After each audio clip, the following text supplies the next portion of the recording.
Selamat malam saudara-saudaraku, mari kita bersatu di dalam doa. Bapa kami di surga, kami bersyukur Bapa, di malam ini kami boleh dekat dengan Engkau. Di malam ini kami boleh berbicara banyak pergumulan-pergumulan kami kepada Engkau. Dan kami boleh mengungkapkan isi hati kami kepada Engkau Tuhan. Kami percaya Engkau mendengar dan Engkau akan menjawab kami sesuai dengan waktu-Mu. Dan di tengah-tengah minggu ini, biarlah Tuhan Engkau juga berbicara kepada kami. Biarlah firman-Mu itu boleh mengubah kehidupan kami sekali lagi. Dan membawa kami untuk menjalani hari-hari kami seturut dengan firman-Mu.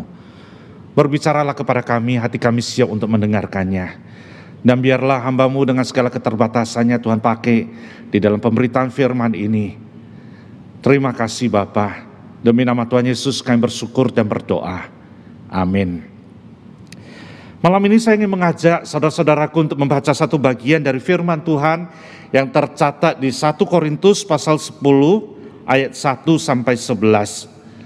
1 Korintus pasal 10 ayat 1 sampai 11. Mari kita buka Alkitab kita. 1 Korintus pasal 10 ayat 1 sampai 11. Demikian firman Tuhan.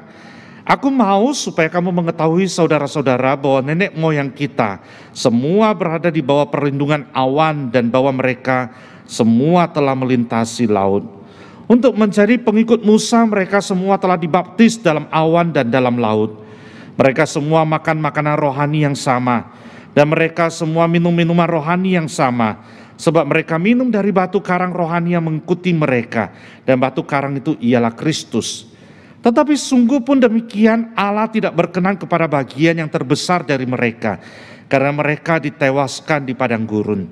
Semuanya itu telah terjadi sebagai contoh bagi kita untuk memperingatkan kita, supaya jangan kita menginginkan hal-hal yang jahat seperti yang telah mereka perbuat. Dan supaya jangan kita menjadi penyembah-penyembah berhala, sama seperti beberapa orang dari mereka seperti ada tertulis. Maka duduklah bangsa itu untuk makan dan minum. Kemudian bangunlah mereka dan bersukaria. Janganlah kita melakukan percabulan seperti yang dilakukan oleh beberapa orang dari mereka. Sehingga pada satu hari telah tewas 23.000 orang. Dan janganlah kita mencobai Tuhan seperti yang dilakukan oleh beberapa orang dari mereka. Sehingga mereka mati di pagut ular. Dan janganlah bersungut-sungut seperti yang dilakukan oleh beberapa orang dari mereka. Sehingga mereka dibinasakan oleh malaikat maut. Semuanya ini telah menimpa mereka sebagai contoh dan dituliskan untuk menjadi peringatan bagi kita yang hidup pada waktu di mana zaman akhir telah tiba. Demikianlah firman Tuhan. Saudara-saudaraku, banyak orang yang tidak sadar kalau dirinya sedang melakukan kesalahan atau dosa. Dia bahkan tidak peka atau sadar kalau dia sudah berdosa. Dan tidak sedikit pelaku-pelakunya menganggap bahwa hal itu adalah sesuatu yang biasa, sesuatu yang lumrah yang dilakukan oleh orang banyak. Misalkan, berbohong itu biasa. Menipu di bisnis itu hal yang lumrah. Nonton film porno itu hal yang natural sekali. Dan ketika sesuatu terjadi sebagai akibat dari perbuatan-perbuatan dosa tersebut, maka ada yang dengan tidak malu mengatakan bahwa ini adalah cobaan dari Tuhan. Sedikit himpitan ekonomi, ada yang tak tahan dan melakukan coba bunuh diri. Lalu katakan, ini cobaan Tuhan buat dia. Membanding-bandingkan dengan orang lain, merasa Tuhan itu tidak adil. Orang yang lebih jahat ataupun yang lebih berdosa, buktinya hidupnya baik-baik saja. Maka saya juga boleh melakukan hal yang sama seperti mereka. Berambisi besar, menipu sana sini, berhutang kemana-mana, mengandalkan gali lubang, tutup lubang sana sini, korupsi, masuk penjara. Lalu katakan, ini adalah cobaan dari Tuhan. Dan yang sungguh luar biasa, dia tidak bertobat dari perbuatan yang telah dilakukannya tersebut. Saudara-saudaraku, hal ini bukan hanya dilakukan oleh orang-orang yang tidak mengenal Kristus, namun banyak juga orang-orang yang mengaku Kristen, mengenal Kristus dan terlibat di dalam pelayanan, melakukan hal yang sama.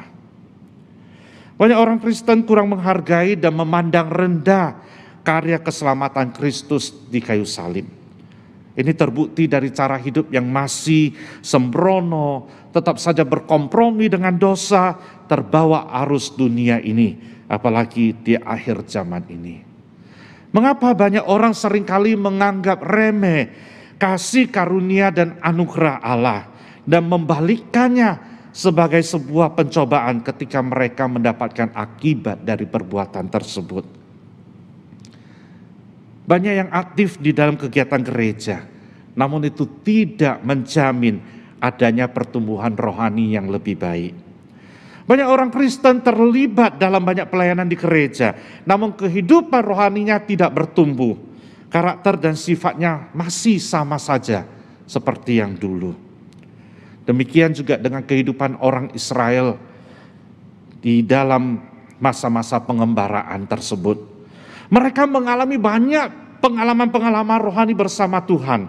Mereka hidup di bawah perlindungan awan ketika di bawah panas matahari. Tiang api yang menghangatkan mereka di waktu malam yang dingin. Mereka melihat laut terbelah menjadi dua. Mereka mengalaminya, melewatinya. Dan mereka menyaksikan satu mujizat yang luar biasa sekali. Mereka memakan mana yang turun dari langit. Akan tetapi hidup mereka tetap hidup di dalam dosa dan kejahatan. Rasul Paulus di dalam perikop ini memberikan satu gambaran yang kontradiktif yang semestinya tidak terjadi pada kehidupan umat Allah. Paulus sengaja menceritakan tentang kejadian di masa lalu, tentang umat Allah yang senantiasa hidup menurut keinginan hati mereka saja. Mereka tidak pernah menghormati Allah. Penyembahan berhala, percabulan, mencobai Allah, melawan kehendak Allah, bersungut-sungut dan hidup tidak berkenan kepada Allah. Kita boleh menyaksikan bagaimana cerita peristiwa yang dialami oleh perjalanan bangsa Israel tersebut. Akhirnya apa yang terjadi? Sebagian besar dari mereka ditewaskan Allah di padang gurun itu. Dan ini dipakai oleh Paulus untuk menjelaskan keadaan jemaat di Korintus yang berada dalam kondisi yang sama dengan umat Allah pada waktu itu. Paulus mencoba untuk memproyeksikan kehidupan umat Allah di masa lalu dengan jemaat Korintus di masa itu. Sekalipun mereka merasakan penyertaan senantiasa hidup di dalam Allah, di dalam anugerah Allah, namun mereka senantiasa hidup di dalam dosa dan kesalahan terhadap Allah. Paulus ingin menasihatkan kepada mereka agar tidak mengikuti contoh yang salah dari sejarah umat Allah di masa yang lalu. Dan mengajak mereka untuk belajar dari pengalaman umat Allah supaya mereka tidak mengulangi kesalahan-kesalahan itu. Nah, saudara-saudaraku, kita melihat bangsa Israel melakukan satu siklus kehidupan yang mulai melakukan kesalahan. Tuhan murka, mereka bertobat, mereka diampuni, tetapi kembali lagi kepada hal yang dalam lagi, yang ke depan lagi, melakukan hal yang sama lagi. Nah, inilah yang Paulus ingin tekankan, jangan mengulangi hal-hal yang seperti umat Israel lakukan. Saudara-saudaraku, bangsa Israel sekalipun merasakan pertolongan Allah di dalam hidup mereka, tetapi mereka menunjukkan bahwa mereka itu tidak punya relasi yang intim dengan Allah. Mereka seringkali mencobai kesetiaan Allah dengan hidup menista kebaikan dan kemurahan Allah. Berulang-ulang kali mengecewakan Allah. Secara praktis Paulus mengumumkakan kehidupan itulah yang juga dilakukan oleh jemaat di Korintus. Masalah utamanya adalah sikap hidup mereka yang tidak menghormati Allah. Hubungannya semakin jelas antara contoh Israel dan jemaat Korintus, bahwa mereka tidak dapat menguasai diri mereka dari perbuatan-perbuatan yang tidak patut dan tidak layak untuk mereka lakukan di dalam kehidupan mereka. Mereka mengalami kebersamaan dengan Tuhan, tetapi hidup mereka tidak diubahkan. Memang benar, banyak orang Kristen jatuh ke dalam berbagai-bagai pencobaan dan dosa. karena mereka tidak memiliki kekuatan untuk melawannya. Sejak dari zaman penciptaan, manusia mudah sekali untuk dicobai. Manusia jatuh ke dalam pencobaan dan pada akhirnya gagal untuk menang. Dan akhirnya apa yang terjadi? Manusia berdosa. Manusia berdosa karena ingin mendapatkan kenikmatan hidup yang lebih lagi daripada apa yang sudah diperbuatnya. Kita melihat Adam dan Hawa jatuh ke dalam dosa karena makanan. Satu hal yang simpel sekali, tetapi memakan buah pengetahuan yang baik dan yang jahat. Dan itu membuktikan mereka ingin menjadi sama seperti Allah. Hawa memakannya, dan mungkin Hawa datang kepada Adam dan dengan sombong mengatakan, lihat aku memakan ini dan tidak ada terjadi apa-apa dengan diriku. Ayo kamu juga makan. Nah inilah manusia.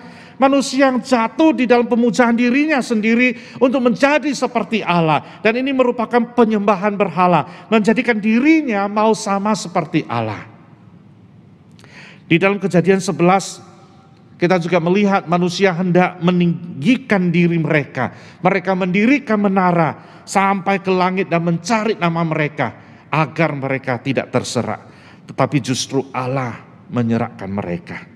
Keinginan-keinginan manusia ini menjadi sarana yang empuk untuk jatuh ke dalam pencobaan dan dosa. Pada hakikatnya semua itu terjadi karena manusia tidak mempercayai Allah yang telah memberikan yang terbaik kepadanya. Kita melihat contoh Tuhan Yesus ketika dia harus mengalami pencobaan dari iblis. Dia mampu untuk bertahan karena dia tidak mengandalkan dirinya sendiri dan kekuatannya. Dia senantiasa berpaut kepada Allah dan kepada firman Allah. Hal pertama yang coba iblis tawarkan kepada dia, sekali lagi di sana kita mendapati yaitu dengan makanan. Ya kan? Tuhan Yesus puasa selesai, iblis datang kepadanya dan dia katakan kepada Tuhan Yesus, engkau lapar kan? Coba batu ini kamu ubah, kamu minta Allah untuk mengubahnya menjadi roti. Namun Tuhan Yesus mampu mengatasi kondisi lapar yang dia rasakan dengan mencoba mengalihkannya kepada kebenaran firman Allah. Lalu yang kedua, iblis juga mulai menawarkan yang lebih diminati orang lagi, yaitu kemewahan, popularitas. Namun Tuhan Yesus mampu untuk mengalahkannya dengan firman Allah juga. Dia katakan tidak mencobai Allah untuk hal-hal yang bersifat duniawi. Lalu hal yang ketiga, iblis tawarkan kepada Tuhan Yesus keagungan duniawi ini, yaitu dengan cara menyembah kepada Dia. Kalau zaman sekarang mengatakan itu penyembahan berhala. Namun Tuhan Yesus mampu untuk mengalahkan hal itu dengan kembali lagi kepada firman Allah dan mengatakan bahwa hanya Allah saja yang patut disembah. Nah saudara-saudara sekalian, bagaimana dengan kehidupan kita? Seringkali kehidupan kita itu gak jauh beda dengan bangsa Israel atau jemaat di Korintus. Kita selalu take granted bahwa anugerah Allah, kasih Allah selalu bersama dengan kita. Akhirnya apa yang terjadi? Kita melakukan dosa dengan sebebas-bebasnya. Kita selalu berpikir, entar aku bertobat lagi deh setelah aku berdosa dan Tuhan pasti mengampuni saya. Bangsa Israel tidak pernah belajar dari pengalaman hidup mereka. Dan seringkali demikian juga dengan kita. Saudara-saudaraku, saya mau mengingatkan bahwa anugerah Allah bukan untuk melegalisasi semua keinginan kita. Terlebih keinginan yang bertentangan dengan kehendak Allah. Sebagai orang Kristen, sadarkah kita bahwa hidup yang kita miliki ini adalah semata-mata karena kasih karunia Allah. Bukan karena semau aku, tetapi karena kasih karunia Allah. Anugerah Allah bukan seperti pagar untuk sebuah area lokalisasi. Area khusus untuk berbuat apa saja yang kita inginkan. Anugerah Allah itu bukan seperti dicap layak untuk dikonsumsi pada kemasan sebuah produk, untuk mengatakan halal atau haram dari sebuah makanan. Bukan sebagai legalisasi keinginan kita yang tidak suci, bukan. Tetapi Paulus di dalam 1 Korintus 15 ayat 10 di sana dikatakan, tetapi karena kasih karunia Allah aku adalah sebagaimana aku ada sekarang. Dan kasih karunia yang dianugerahkannya kepadaku tidak sia-sia. Sebaliknya aku telah bekerja lebih keras daripada mereka semua. Tetapi bukannya aku, melainkan kasih karunia Allah yang menyertai aku. Sekali lagi saya bacakan 1 Korintus pasal 15 ayat 10. Tetapi karena kasih karunia Allah aku adalah sebagaimana aku ada sekarang. Dan kasih karunia yang dianugerahkannya kepadaku tidak sia-sia. Sebaliknya aku telah bekerja lebih keras daripada mereka semua. Tetapi bukannya aku, melainkan kasih karunia Allah yang menyertai aku. Nah di sini Paulus ingin menunjukkan kepada kita bahwa dia tidak merasa kuat dan mampu dikarenakan oleh dia sendiri. Dia mengaku bahwa dia ada sebagaimana dia ada. Justru karena kasih karunia Tuhan bersama dengan dia di dalam kehidupannya ini. Dia tidak pernah merasa bahwa dia berpengalaman, dia terampil, dia hebat, dia kuat. Sehingga dia bisa melayani banyak orang dan melakukan banyak perjalanan-perjalanan misi. Paulus tidak pernah melakukan hal itu. Paulus sangat tahu letak di balik kehidupan yang dia jalani dan ia hidupi, yaitu karena Kristus ada dalam hidupnya. Satu nas lagi di Galatia pasal 2 ayat 20. Galatia pasal 2 ayat 20. Di sana dikatakan, namun aku hidup, tetapi bukan lagi aku sendiri yang hidup, melainkan Kristus yang hidup di dalam aku. Dan hidupku yang kuhidupi sekarang di dalam daging adalah hidup oleh iman dalam Anak Allah yang telah mengasihi aku dan menyerahkan dirinya untuk aku. Nah, ayat ini membuktikan apa? Membuktikan kepada kita bahwa Paulus malah bekerja lebih giat, lebih keras lagi. Bukan karena dia merasa kuat dan hebat, namun karena dia merasa bahwa ia telah menerima anugerah Tuhan yang besar dalam dirinya. Dan dia tidak mau menyia-nyiakan anugerahnya itu, malah dia menjalankannya lebih kuat, lebih keras, lebih dari orang lain lagi. Karena apa? Karena dia tahu bahwa di dalam kehidupan pelayanannya, walaupun banyak tantangan, banyak persoalan, namun ia menyadari bahwa kasih karunia Allah melimpahi hidupnya. Saudara-saudara sekalian, apakah kita menyadari anugerah Allah ada di dalam kehidupan kita? Apakah kita menghargai anugerah Allah di dalam hidup kita? Ataukah kita menyia-nyiakan dan menghina anugerah Allah itu? Kita harus menghargai kasih karunia dan anugerah Allah. Paulus menunjukkan kepada kita cerita bangsa Israel di masa lalu. Dia juga tunjukkan kepada jemaat di Korintus.